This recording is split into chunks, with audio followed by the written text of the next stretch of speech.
सब प्रेम से बोलो, गौरी पुत्र गणेश की जय। आप सभी को चैत्र मास संकष्टी चतुर्थी व्रत की हार्दिक शुभकामनाएं। चैत्र मास की कृष्ण पक्ष की चतुर्थी, जिसे भालचंद्र संकष्टी चतुर्थी कहा जाता है, इसका व्रत भगवान गणेश को समर्पित होता है, जो भक्तों को सुख, समृद्धि और सभी संकटों से मुक्ति प्रदान करता है। इस व्रत को करने से भगवान गणेश की कृपा प्राप्त होती है और भक्तों की सभी मनोकामनाएं पूर्ण होती हैं। ये व्रत भक्तों को सभी प्रकार के संकटों, दुखों और बाधाओं से मुक्ति दिलाता है। इस व्रत को करने से घर में सुख, शांति और समृद्धि आती है। ये व्रत परिवार के सदस्यों के कल्याण और दीर्घायु के लिए भी महत्वपूर्ण माना जाता है। तो आज की वीडियो में आप सुनेंगे गणेश चतुर्थी व्रत की पौराणिक कथा। प्राचीन काल में सतयुग में मकरध्वज नामक एक राजा हुए। वे प्रजा पालन के प्रेमी थे। उनके राज्य में कोई निर्धन नहीं था। चारों वर्ण के लोग अपने अपने धर्मों का पालन करते थे। प्रजाओं को चोर डाकू आदि का भय नहीं था। प्रजा स्वस्थ रहती थी। सभी लोग उदार, सुंदर, बुद्धिमान, दानी और धार्मिक थे। इतना सुंदर राज्य शासन होते हुए भी राजा को पुत्र की प्राप्ति नहीं हुई। तत्पश्चात महर्षि याज्ञवल्क्य की कृपा से उन्हें कालांतर में एक पुत्र की प्राप्ति हुई। राजा राज्य का भार अपने मंत्री धर्मपाल पर सौंपकर विविध प्रकार के खेल खिलौनों से अपने राजकुमार का पालन पोषण करने लगे। राज्य शासन हाथ में आ जाने के कारण मंत्री धर्मपाल धन धान्य द्वारा समृद्ध हो गए। मंत्री महोदय को एक से एक बढ़कर 5 पुत्र हुए। मंत्री पुत्रों का धूमधाम के साथ विवाह हुआ और वे सब धन का उपभोग करने लगे। मंत्री के सबसे छोटे लड़के की बहू अत्यंत धर्मपरायणी थी। चैत्र कृष्ण चतुर्थी आने पर उसने भक्ति पूर्वक गणेश जी की पूजा की। उसका पूजन और व्रत देखकर उसकी सास कहने लगी, अरे क्या तंत्र मंत्र द्वारा मेरे पुत्र को वश में करने का उपाय कर रही है। बार बार सास के निषेध किए जाने पर भी जब बहू ने ना मानी तो सास ने कहा, अरे दुष्टा, तू मेरी बात मान नहीं रही, मैं पीट कर तुझे ठीक कर दूंगी। मुझे ये सब तांत्रिक अभिचार पसंद नहीं। इसके उत्तर में बहू ने कहा, हे सासू जी, मैं संकट नाशक गणेश जी का व्रत कर रही हूँ। ये व्रत अत्यंत फलदायक होता है। अपनी पतोहू की बात सुनकर उसने अपने पुत्र से कहा कि हे पुत्र, तुम्हारी बहू जादू टोने पर उतारू हो गई है। मेरे कई बार मना करने पर भी वे दुराग्रह वश नहीं मान रही। इस दुष्टा को मार पीट कर ठीक कर दो। मैं गणेश को नहीं जानती, ये कौन है और इनका व्रत कैसे होता है। हम लोग तो राजकुल के मनुष्य हैं, फिर हम लोगों की किस विपत्ति को ये नष्ट करेंगे। माता की प्रेरणा से उसने बहू को मारा पीटा। इतनी पीड़ा सहकर भी उसने व्रत किया। पूजन उपरांत वे गणेश जी का स्मरण करती हुई उनसे प्रार्थना करने लगी कि हे गणेश जी महाराज, हे जगतपति, आप हमारे सास ससुर को किसी प्रकार का कष्ट दीजिए। हे गणेश्वर, जिससे उनके मन में आपके प्रति भक्ति भाव जागृत हो। विभु विश्वात्मा गणेश जी ने सबके देखते ही देखते राजकुमार का अपहरण करके मंत्री धर्मपाल के महल में छिपाकर रख दिया। बाद में उसके वस्त्र, आभूषण आदि उतारकर राजमहल में फेंक दिए और स्वयं अंतर्ध्यान हो गए। इधर राजा ने अपने पुत्र को शीघ्रता से पुकारा, परंतु कोई प्रत्युत्तर नहीं मिला। फिर उन्होंने मंत्री के महल में जाकर पूछा कि मेरा राजकुमार कहाँ चला गया। महल में उसके सभी वस्त्र आभूषण तो हैं, लेकिन राजकुमार कहाँ चला गया? किसने ऐसा निंदनीय कार्य किया है? हाय, मेरा राजकुमार कहाँ गया? राजा की बात सुनकर मंत्री ने उत्तर दिया, हे राजन, आपका चंचल पुत्र कहाँ चला गया इसका मुझे पता नहीं। मैं अभी गांव, नगर, बाग बगीचे आदि सभी स्थानों में खोज कर आता हूँ। इसके बाद राजा अपने सभी नौकरों, सेवकों आदि से कहने लगे कि हे अंगरक्षकों, मंत्रियों, मेरे पुत्र का पता शीघ्र ही लगाओ। राजा का आदेश पाकर दूत लोग सभी स्थानों में खोज करने लगे। जब कहीं भी पता ना लगा तो आकर राजा से डरते डरते निवेदन किया कि महाराज, अपहरणकारियों का कहीं सुराग नहीं मिला। राजकुमार को आते जाते किसी ने नहीं देखा। उनकी बातों को सुनकर राजा ने मंत्री को बुलवाया। मंत्री से राजा ने पूछा कि मेरा राजकुमार कहाँ है? हे धर्मपाल, मुझसे साफ साफ बता दे कि राजकुमार कहाँ है। उसके वस्त्र आभूषण तो दिखाई पड़ते हैं, केवल वे नहीं। अरे नीच, मैं तुम्हारा वध कर डालूंगा, तेरे कुल को नष्ट कर दूंगा, इसमें जरा भी संदेह नहीं। राजा द्वारा डांट पड़ने पर मंत्री चकित हो गया। मंत्री ने सर झुकाकर कहा कि हे भूपाल, मैं पता लगाता हूँ। इस नगर में बालक अपहरणकर्ताओं का कोई गिरोह नहीं है और ना ही डाकू आदि रहते हैं। फिर भी हे प्रभु, पता नहीं किसने ऐसा नीच कर्म किया और ना जाने वे कहाँ चला गया। धर्मपाल ने आकर महल में अपनी पत्नी और पुत्रों से पूछा। अपनी सभी बहुओं को बुलाकर भी उसने पूछा कि ये कर्म किसने किया है। यदि राजकुमार का पता नहीं लगा तो राजा मुझ अभागे के वंश का विनाश कर देंगे। ससुर की बात सुनकर छोटी बहू ने कहा कि हे दादाजी, आप इतने चिंतित क्यों हो रहे हैं? आप पर गणेश जी का कोप हुआ है, इसलिए आप गणेश जी की आराधना कीजिए।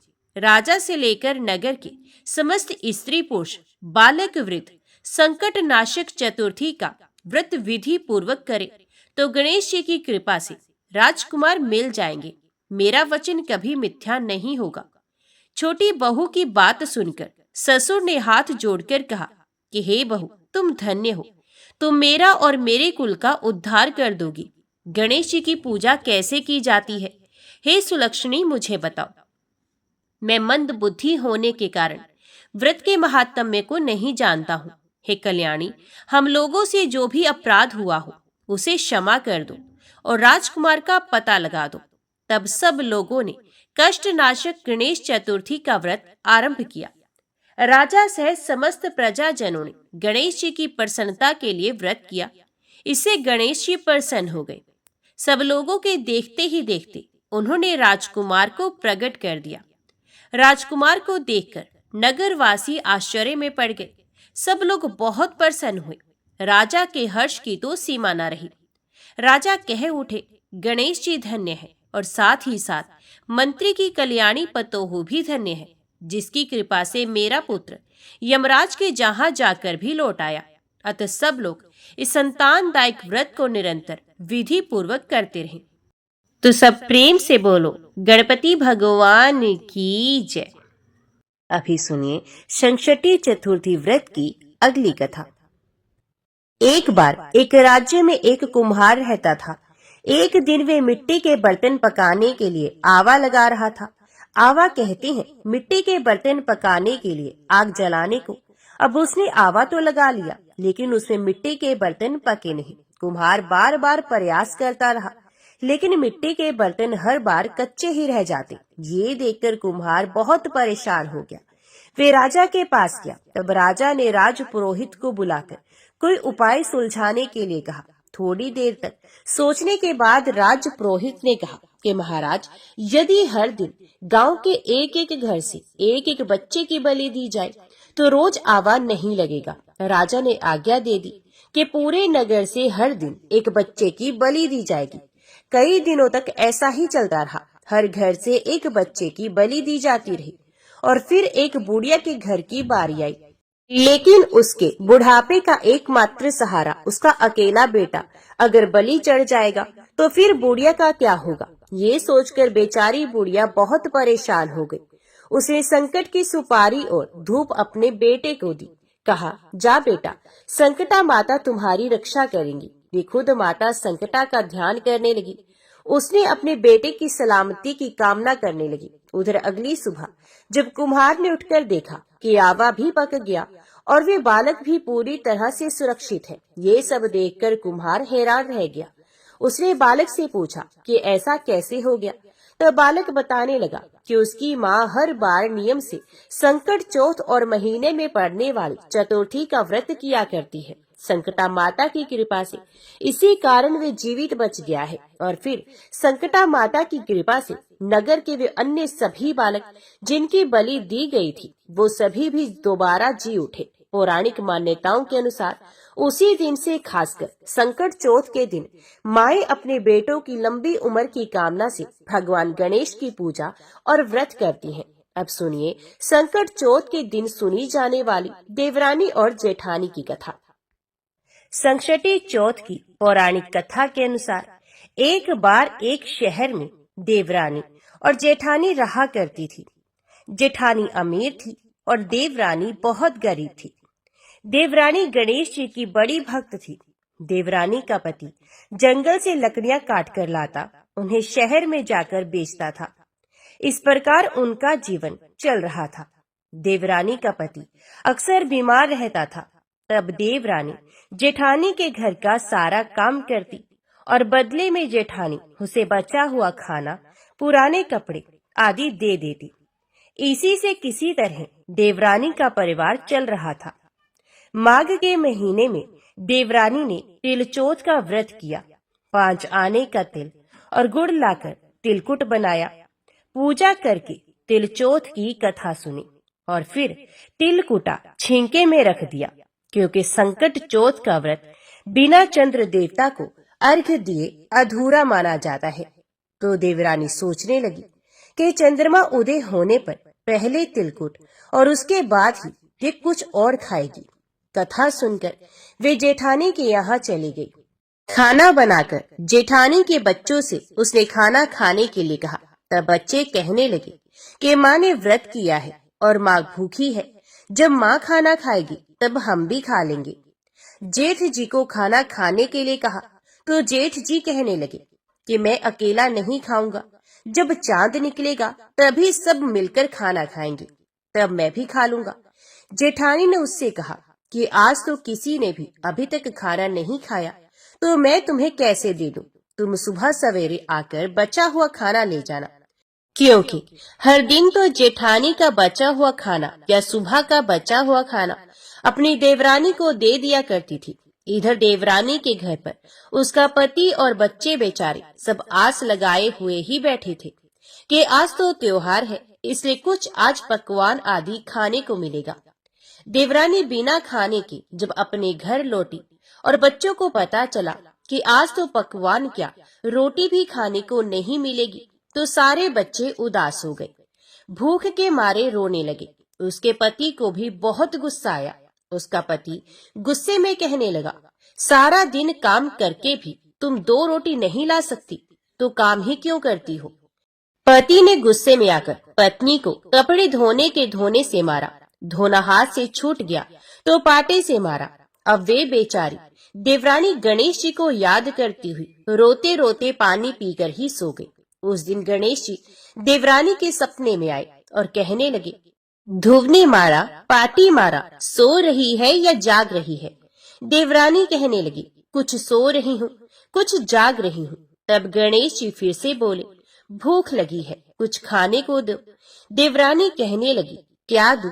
मेरे घर में तो अन्न का एक दाना भी नहीं है। जेठानी बेचारी बचा कुचा खाना देती थी, आज वो भी नहीं मिला।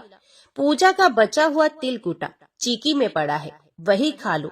तिलकुटा खाने के बाद गणेश जी फिर से कहने लगे, उवने मारी, पाटी मारी, निपटाए लगी है, कहाँ निपटूं? तो वही बोली, ये पड़ा घर, जहाँ इच्छा हो वही निपट लो।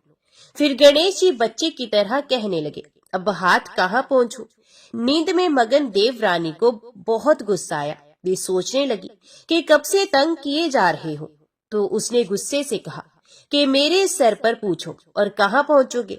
इतना सब होने के बाद देवरानी के घर तो चमत्कार हो उठा। देवरानी जब सुबह उठी तो देखकर हैरान रह गई कि उसका पूरा घर हीरे मोती से जगमगा रहा है। सर पर जहाँ विनायक जी पहुँचे थे वहाँ तो हीरे के टीके और बिंदी जगमगा रही थी। उस दिन देवरानी अपनी जेठानी के यहाँ काम करने के लिए नहीं गई। बड़ी देर तक देवरानी की राह देखने के बाद जेठानी ने अपने बच्चों को देवरानी को बुलाने के लिए भेजा। जेठानी सोच रही थी कि शायद मैंने कल अपनी देवरानी को खाना नहीं दिया, हो सकता है इसलिए मेरी देवरानी बुरा मान गई है, इसलिए आज नहीं आई होगी। तो बच्चे बुलवाने गए। तो कहने लगे, चाची चलो, माँ ने बुलाया है, सारा काम पड़ा हुआ है। देवरानी कहने लगी, अब उसकी जरूरत नहीं है, मेरे घर में अब सब कुछ है। गणेश जी भगवान ने मुझ पर बड़ी कृपा की है। अब बच्चे अपने घर पर गए। घर जाकर अपनी माँ को सब बताया कि माँ, चाची का घर तो पूरा हीरे मोतियों से जगमगा रहा है। अब उनका घर पहले की तरह टूटा फूटा नहीं रहा। जेठानी ने ये सब सुना तो उसे विश्वास नहीं हुआ और वे सोचने लगी, बच्चे मजाक कर रहे होंगे। फिर वे दौड़ी दौड़ी अपनी देवरानी के घर आई और जो कुछ उसने देखा उसकी आंखें खुली की खुली रह गई। वे देवरानी से पूछने लगी, अरे ये सब कैसे हुआ? तब देवरानी तो बड़ी सीधी सादी थी, बहुत भोली भाली थी।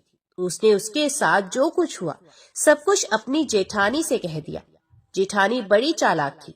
घर लौटकर जेठानी ने अपने पति से कहा कि आप मुझे धोबन और पाटे से मारो। उसका पति कहने लगा, ए भलमानस, मैंने तो तुम्हारे ऊपर कभी हाथ तक नहीं उठाया। मैं भला तुम्हें धवन और पाटे से कैसे मार सकता हूँ? लेकिन जेठानी मानी ही नहीं और वे जिद करने लगी कि मुझे पीटो। मजबूर होके उसके पति को उसे मारना ही पड़ा। अब उसने ढेर सारा घी डालकर चूरमा बनाया और चीके में रखकर सो गई। रात को चौथ विनायक जी सपने में आए और कहने लगे कि भूख लगी है, क्या खाऊं? तो जेठानी कहने लगी कि हे गणेश जी महाराज, मेरी देवरानी के यहाँ तो आपने सुख खा तिलकुट खाया था।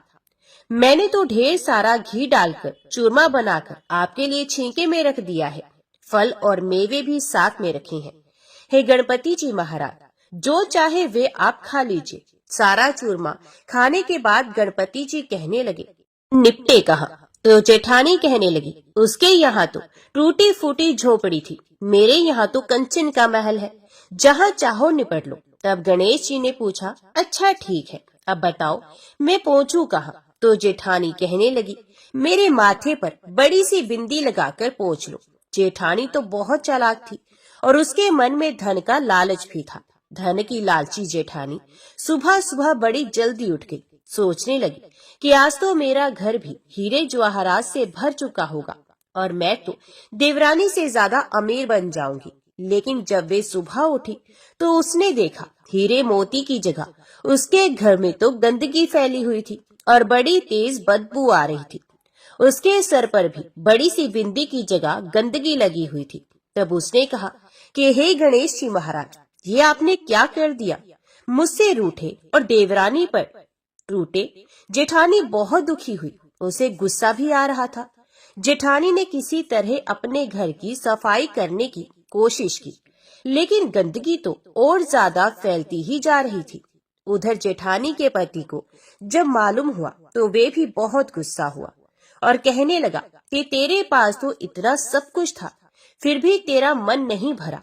जेठानी के पति ने भी उसे ताना दे दिया। परेशान होकर चौथ के गणेश जी से वे विनती करने लगी। तब गणेश जी ने कहा, देवरानी से जलन करने के कारण तूने जो कुछ भी किया था, यही उसका फल है। अब तू अपने धन में से आधा धन देगी, तभी ये सब गंदगी साफ होगी। जेठानी ने किसी तरह अपना आधा धन बांट दिया, किंतु मोहरों की एक हांडी चूल्हे के नीचे उसने गाड़ कर रखी थी। उसने सोचा, इसका पता तो किसी को नहीं चलेगा, और उसने वे छुपाया हुआ धन बांटा ही नहीं। छुपाए हुए धन को छोड़कर बाकी सारा धन उसने अपनी देवरानी को आधा आधा दे दिया और फिर गणेश जी से कहने लगी, हे गणपति भगवान, अब तो अपना ये बिखराव समेट लो। तब गणपति भगवान कहने लगे, अभी नहीं, पहले चूल्हे के नीचे जो गाड़ी हुई मोहरों की हांडी है उसे भी ताक में रख दो और दो सुई के भी 2 हिस्से कर दो। इस प्रकार गजानन ने बाल स्वरूप में आकर सुई जैसी छोटी से छोटी चीज का भी बंटवारा करवा दिया और उसके बाद ही अपनी माया समेटी। माया समेट ही जेठानी के घर जो गंदगी फैली हुई थी वे भी दूर हो गई और जेठानी को उसके लालच का सबक भी मिल गया। हे गणपति महाराज, जैसे ही आपने देवरानी पर कृपा की, वैसे ही कथा को सुनने वाले सभी भक्तों पर करना, किंतु जैसी सजा जेठानी को दी वैसी किसी को मत देना। तो बोलो गणपति भगवान की जय। माघ कृष्ण गणेश चतुर्थी की पौराणिक व्रत कथा के अनुसार पार्वती जी ने एक बार गणेश जी से पूछा कि हे वत्स, माघ महीने में किस गणेश की पूजा करनी चाहिए तथा इसका क्या नाम है। उस दिन पूजन में किस वस्तु का नैवेद्य अर्पित करना चाहिए और क्या आहार ग्रहण करना चाहिए, इसे आप सविस्तार बतलाने की कृपा करें। गणेश जी ने कहा कि हे माता, माघ में भालचंद्र नामक गणेश की पूजा करनी चाहिए। इनका पूजन षोडशोपचार विधि से करना चाहिए। हे माता पार्वती, इस दिन तिल के 10 लड्डू बना लें, 5 लड्डू देवता को चढ़ाएं और शेष 5 ब्राह्मण को दान में दें। ब्राह्मण की पूजा भक्ति पूर्वक करके उन्हें दक्षिणा देने के बाद उन 5 लड्डुओं को उन्हें प्रदान कर दे। हे देवी, तिल के 10 लड्डुओं का स्वयं आहार करें। इस संबंध में मैं आपको राजा हरिश्चंद्र का वृतांत सुनाता हूँ। सतयुग में हरिश्चंद्र नामक एक प्रतापी राजा हुए थे। वे शास्त्र धर्म में पटु, सरल स्वभाव, सत्यनिष्ठ और विद्वान ब्राह्मणों के पूजक थे। हे देवी, उनके शासन काल में अधर्म नाम की कोई वस्तु नहीं थी। उनके राज्य में कोई अपाहिज, दरिद्र या दुखी नहीं था। सभी लोग आधी व्याधि से रहित एवं दीर्घायु होते थे। उन्हीं के राज्य में एक ऋषि शर्मा नामक तपस्वी ब्राह्मण रहते थे। एक पुत्र की प्राप्ति होने के बाद ही वे स्वर्गवासी हुए। पुत्र का भरण पोषण उनकी पत्नी करने लगी। वे विधवा ब्राह्मणी भिक्षाटन के द्वारा पुत्र का पालन पोषण करती थी। उस ब्राह्मणी ने माघ मास की संकटा चतुर्थी का व्रत किया। वे पतिव्रता ब्राह्मणी गोबर से गणेश जी की प्रतिमा बनाकर सदैव पूजन किया करती थी। हे पार्वती, भिक्षाटन के द्वारा ही उसने पूर्वोक्त रीति से तिल के 10 लड्डू बनाए। इसी बीच उसका पुत्र गणेश जी की मूर्ति अपने गले में बांधकर स्वे इच्छा से खेलने के लिए बाहर चला गया। तब एक नर पिशाच कुम्हार ने उस ब्राह्मणी के 5 वर्षीय बालक को जबरन पकड़कर अपने आवों में छोड़कर मिट्टी के बर्तनों को पकाने के लिए उसमें आग लगा दी। इधर उसकी माता अपने बच्चे को ढूंढने लगी। उसे ना पाकर वे बड़ी व्याकुल हुई। वे ब्राह्मणी विलाप करती हुई गणेश जी की प्रार्थना करने लगी। हे गणेश जी महाराज, विशाल शरीर वाले, हे सूर्य नारायण की लाली के सदृश कांति वाले, हे सुंदर जटा समूह को धारण करने वाले, आप इस दुखनी की रक्षा कीजिए। हे गजानन, हे 4 भुजाधारी, हे मस्तक में चंद्रमा को धारण करने वाले, हे विनायक, हे अनाथों के नाथ, हे वरदायक, मैं पुत्र के वियोग से व्यथित हूँ, आप मेरी रक्षा कीजिए। वे ब्राह्मणी इसी प्रकार आधी रात तक विलाप करती रही। प्रातः काल होने पर कुम्हार अपने पके हुए बर्तनों को देखने के लिए आया। जब उसने आवा खोल के देखा तो उसमें जांघ भर पानी जमा हुआ पाया। और इससे भी अधिक आश्चर्य उसे जब हुआ कि उसमें बैठे हुए एक खेलते हुए बालक को देखा। ऐसी अद्भुत घटना देखकर वे भयवश कांपने लगा और इस बात की सूचना उसने राज दरबार में दी।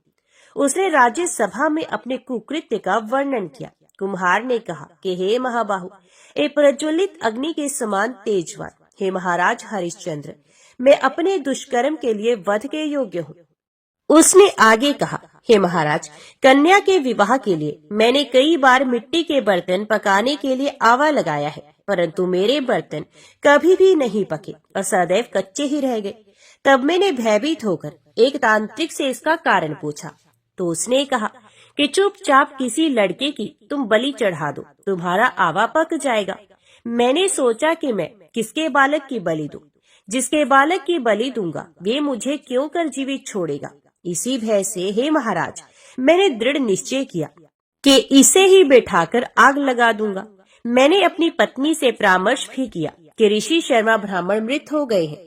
उनकी विधवा पत्नी भीख मांगकर अपना गुजारा करती है। अरे, वे लड़के को लेकर क्या करेगी? मैं यदि उसके पुत्र को बलि दे दूं तो मेरे बर्तन भी पक जाएंगे।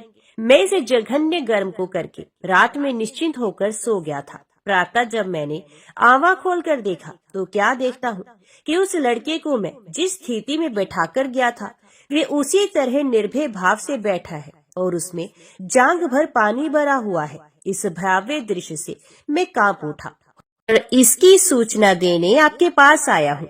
कुम्हार की बात सुनकर राजा बहुत ही विस्मित हुए और उस लड़के को देखने के लिए आए। बालक को प्रसन्नता पूर्वक खेलते देखकर मंत्री से राजा ने कहा कि ये क्या बात है, ये किसका लड़का है, इस बात का पता लगाओ। इस आवे में जांग भर जल कहाँ से आया, इसमें कमल के फूल कहाँ से खिल गए, इस दरिद्र कुम्हार के आवे में वैदूर्य मणि के समान हरी हरी दूब कहाँ से उगाई। बालक को ना तो आग की जलन हुई, ना तो इसे भूख प्यास ही लगी। ये आवे में भी वैसा ही खेल रहा है मानो अपने घर में खेल रहा हो। राजा इस तरह की बात कह ही रहे थे कि वे ब्राह्मणी वहाँ बिलखती हुई आ पहुंची। वे कुम्हार को कोसने लगी। जिस प्रकार गाय अपने बछड़े को देखकर रंभाती है, ठीक वही अवस्था उस बुढ़िया की भी थी। वे बुढ़िया बालक को गोद में लेकर प्यार करने लगी और कांपती हुई राजा के सामने बैठ गई।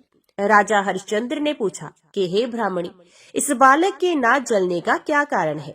क्या तू कोई जादू जानती है अथवा तूने कोई धर्म आचरण किया है जिसके कारण बच्चे को आंच तक नहीं आई? राजा की बात सुनकर ब्राह्मणी ने कहा कि हे महाराज, मैं कोई जादू नहीं जानती और ना तो कोई धर्म आचरण, तपस्या, योग, दान आदि की प्रक्रिया ही जानती हूँ। हे राजन, मैं तो संकट नाशक गणेश चतुर्थी का व्रत करती हूँ। उसी व्रत के प्रभाव से मेरा पुत्र जीता जागता बच गया है। ब्राह्मणी की बात सुनकर राजा ने कहा कि मेरे राज्य की संपूर्ण जनता इस संकट नाशक गणेश चतुर्थी का व्रत करे, इसमें मेरी पूर्ण सम्मति है। राजा ने उसकी परिक्रमा करते हुए कहा कि हे पतिव्रते, तू धन्य है। राजा ने संपूर्ण नगर वासियों को गणेश जी का व्रत करने का आदेश दे दिया। इस आश्चर्यजनक घटना के कारण सभी लोग उस दिन से प्रत्येक मास की गणेश चतुर्थी का व्रत करने लगे। इस व्रत के प्रभाव से ब्राह्मणी ने अपने पुत्र के जीवन को पुण्य पाया था। इतना कहने के बाद श्री कृष्ण ने कहा कि हे युधिष्ठिर, आप भी सर्वोत्तम व्रत कीजिए। इस व्रत के प्रभाव से आपकी सभी कामनाएं पूर्ण होंगी। आप मित्रों, पुत्रों और पौत्रों को सुख देने वाले साम्राज्य को प्राप्त कर सकेंगे। हे महाराज, जो लोग इस व्रत को करेंगे उन्हें पूर्ण सफलता मिलेगी। भगवान श्री कृष्ण की बात से युधिष्ठिर बहुत प्रसन्न हुए और माघ कृष्ण गणेश चतुर्थी का व्रत करके निष्कंटक राज्य भोगने लगे। तो बोलो गणपति भगवान की जय। पौराणिक कथा के अनुसार एक गांव में एक सेठ सेठानी थे। उनके एक बेटे और एक बहू थी। बहू सबको भोजन करा के फिर स्वयं भोजन करती थी। एक पड़ोसन ऐसी भी थी जो रोज पूछती थी कि बहू आज क्या बनाया है, क्या खाया है? तो बहू कहती ठंडो बासी। एक दिन उसके पति ने ऐसा सुनकर विचार किया कि आज तो पकवान बनाए जाए, फिर देखें कि मेरी पत्नी क्या कहती है। उसने तरह तरह के पकवान बनवाए और घर के सभी लोगों ने एक साथ बैठकर भोजन किया। आज भी पड़ोसन ने पूछा तो बहू ने कहा कि ठंडो बासी। सेठ के लड़के ने सोचा हो न हो कोई बात अवश्य है जिससे कि मेरी पत्नी ऐसा कहती है। उसने पत्नी से पूछा तुम रोज ठंडो बासी खाया ऐसा क्यों कहती हो, जबकि हम सब ने एक साथ बैठकर कई तरह के पकवान खाए हैं। उसकी पत्नी बोली हम जो खा रहे हैं वे बाप बूढ़ों की कमाई है। जिस दिन आप कमाकर लाओगे उस दिन मैं समझूंगी कि ताजा भोजन कर रहे हैं। अब एक दिन लड़के ने माँ से कहा मैं एक बड़े शहर में कमाई करने जा रहा हूँ। तो माँ बोली बेटा अपने पास इतना धन है कि खाया नहीं खत्म होगा। माँ के मना करने पर भी बेटे ने स्वयं कमाने का दृढ़ निश्चय कर लिया और जाते समय पत्नी से कहा मैं जब तक कमाकर बहुत सा धन लेकर ना आऊं तुम चूल्हे की आग मत बुझने देना। एक दिन चूल्हे की आग बुझ गई तो वे मन ही मन घबराने लगी, कहीं मेरे पति पर संकट तो नहीं आ पड़ा। जल्दी से पड़ोस में से आग लाकर चूल्हे में रख दूं। ऐसा विचार करके पत्नी पड़ोस में गई। वहां पड़ोसन चौथ माता का व्रत और पूजन कर रही थी। पड़ोसन ने कहा थोड़ी देर में आकर ले जाना। तो बहू ने पड़ोसन से पूछा आप यह व्रत क्यों करती हैं, इससे क्या मिलता है? पड़ोसन ने कहा चौथ माता के इस व्रत को करने से अन्न और लक्ष्मी मिलती है और अपनी मनोकामनाएं पूर्ण होती हैं। अब बहू भी चौथ माता का व्रत करने लगी। दीवार पर उसने चौथ माता का चित्र बनाया। उस दिन घी और गुड़ का चूरमा बनाकर रात्रि को चंद्रमा को अर्घ्य देकर उसने भोजन किया। ऐसा करते करते बहुत दिन हो गए। चौथ माता ने उस बहू के पति को सपना दिया कि शाहूकार का बेटा तू जागे की सोवे, तेरी पत्नी तुझे बहुत याद कर रही है। घर जाकर उसकी चिंता मिटा दे। तू दुकान खोलकर कंकु केसर का पगलिया बना के बैठ जाना। आज तेरा हिसाब किताब चुकता हो जाएगा। अब तो चौथ माता ने जैसा कहा था वैसा ही हुआ। उसने घर जाने की तैयारी की और गाड़ी भर के धन दौलत लेकर चल दिया। रास्ते में एक बड़ा सा काला नाग फन फैलाए बैठा था और कहने लगा, आज तो मैं तुम्हें डसूंगा, नहीं छोड़ूंगा। आज तेरी आयु पूरी हो गई है। सेठ के लड़के ने कहा, आज चौथ माता ने मुझे सपना दिया तो मैं पत्नी से मिलने घर जा रहा हूँ। वहाँ मेरी पत्नी बहुत चिंता कर रही होगी। मैं उससे मिलकर जरूर आऊंगा, तब तुम मुझे डस लेना। नाग ने कहा, तुम शपथ पूर्वक कह के जाओ तो मैं तुम्हें जाने दूंगा, परंतु लौटकर नहीं आए तो तुम्हारे घर आकर मैं तुम्हें डस लूंगा। इस प्रकार सांप को वचन देकर वे घर पहुंचा। वहां सभी से हंसी खुशी से मिला और भोजन करने उदास होकर बैठ गया। उसकी पत्नी ने उदास होने का कारण पूछा तो पति ने काले नाग वाली बात बताते हुए कहा कि यदि मैं उसके पास नहीं जाऊंगा तो वे घर आकर ही मुझे डस लेगा। पत्नी बहुत चतुर थी। उसने कहा कि आप घबराओ नहीं, लेट जाओ, मैं एक उपाय करती हूँ। पत्नी ने कमरे की 7 पेड़ी धोई। पहली पेड़ी पर रेत, दूसरी पेड़ी पर इत्र, तीसरी पेड़ी पर गुलाल फूल, चौथी पर कंकु केसर, पांचवी पर लड्डू पेड़ा, छठी पर गादी गलीचा और 7वीं पेड़ी पर दूध का कटोरा भर कर रख दिया। इस प्रकार वे 7 ही पेड़ी सजाकर बैठ गई। आधी रात होते ही नाग आकर पेड़ी चढ़ने लगा। पहली पेड़ी पर रेत में लौट गया और कहने लगा कि सेठ की बहू ने आराम तो बहुत दिया, पर वचनों से बनकर आया हूँ, सो डस ही लूंगा अवश्य ही।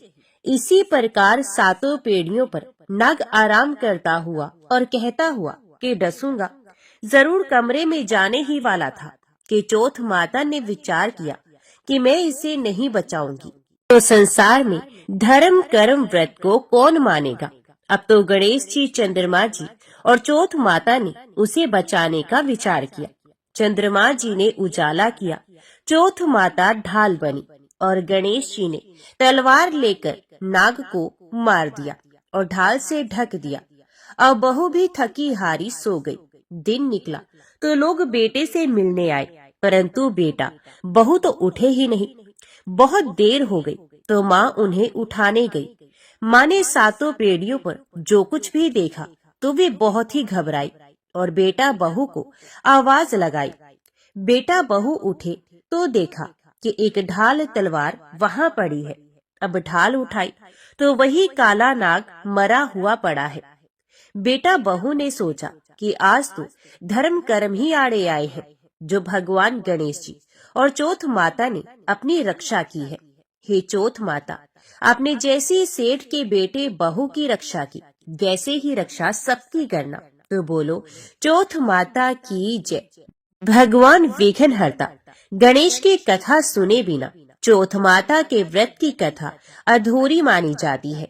इसलिए अब आप सुनिए भगवान गणेश की कथा। एक समय की बात है, भगवान विष्णु का विवाह लक्ष्मी जी के साथ निश्चित हो गया। विवाह की तैयारियां होने लगी। सभी देवताओं को निमंत्रण भेजे गए, परंतु गणेश जी को निमंत्रण नहीं दिया गया। कारण जो भी रहा हो, अब भगवान विष्णु की बारात जाने का समय आ गया। सभी देवता अपनी पत्नियों के साथ विवाह समारोह में आए। उन सब ने देखा कि गणेश जी कहीं दिखाई नहीं दे रहे हैं। तब वे आपस में चर्चा करने लगे कि क्या गणेश जी को कोई न्योता नहीं दिया या स्वयं गणेश जी ही नहीं आए। सभी को इस बात पर आश्चर्य होने लगा। तभी सबने विचार किया कि भगवान विष्णु से ही इसका कारण पूछा जाए। विष्णु भगवान से पूछने पर उन्होंने कहा कि हमने गणेश जी के पिता भोलेनाथ महादेव को न्योता भेजा है। यदि गणेश जी अपने पिता के साथ आना चाहते हो तो आ जाते, अलग से न्योता देने की कोई आवश्यकता भी नहीं थी। दूसरी बात ये है कि उनको 1.25 मन मूंग, 1.25 मन चावल, 1.25 मन घी और 1.25 मन लड्डू का भोजन दिन भर में चाहिए। यदि गणेश जी नहीं आएंगे तो कोई बात नहीं, दूसरे के घर जाकर इतना सारा खाना पीना अच्छा भी नहीं लगता। इतनी वार्ता कर ही रहे थे कि किसी एक ने सुझाव दिया, यदि गणेश जी आ भी जाए तो उनको द्वारपाल बनाकर बैठा देंगे कि आप घर की देखभाल करना। आप तो चूहे पर बैठकर धीरे धीरे चलोगे तो बारात से बहुत पीछे रह जाओगे। यह सुझाव भी सबको पसंद आ गया, तो भगवान विष्णु ने भी अपनी सहमति दे दी। होना क्या था, इतने में गणेश जी वहां आ पहुंचे और उन्हें समझा बुझाकर घर की रखवाली करने बैठा दिया गया। बारात चल दी। तब नारद जी ने देखा कि गणेश जी तो दरवाजे पर ही बैठे हुए हैं, तो वे गणेश जी के पास गए और रुकने का कारण पूछा। गणेश जी कहने लगे कि भगवान विष्णु ने मेरा बहुत अपमान किया है। नारद जी ने कहा कि आप अपनी मूषक सेना को आगे भेज दो, तो वह रास्ता खोद देगी जिससे उनके वाहन धरती में धंस जाएंगे।